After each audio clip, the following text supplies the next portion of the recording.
Hello guys, project Hail Mary movie review కోసం స్వాగతం. వనస్థలిపురంలో నాగార్జున గారు కట్టించిన ఏఆర్టీ మూవీస్కి మనం వచ్చేసాం. అంబియన్స్ అయితే చాలా బాగుంది. ఎపిక్యూ స్క్రీన్కి మనం ఈరోజు రివ్యూ ఇవ్వబోతున్నాం. స్క్రీన్ 2 అండ్ స్క్రీన్ 1 పక్కపక్కనే ఉంటాయి.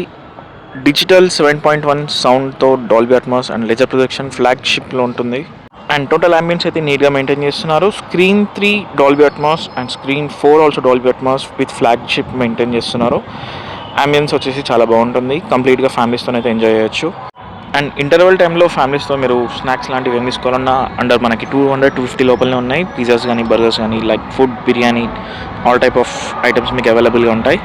అండ్ నాగార్జున గారి థియేటర్లో రవితేజ గారు ఫోటో ఎందుకు పెట్టారో కామెంట్ చేయండి. స్క్రీనింగ్ విషయానికి వస్తే 57 feet into 30 feet హైట్ ఉంటుంది and 1.89.1 screen ratio. Sound system Dolby Atmos and full flat స్క్రీన్ని మూవీ లవర్స్ ఎంజాయ్ చేసేలా చాలా బాగుంది. గ్రేస్ అనే ఒక స్కూల్ టీచర్ స్పేస్లోకి వెళ్ళిన తర్వాత కొన్ని ఇయర్స్ తర్వాత ఒక ఏలియన్ పరిచయం అయ్యి ఏలియన్ ద్వారా తనకి కావాల్సిన వర్క్స్ అన్ని పూర్తి చేసుకోవడం అనేది ఈ మూవీ.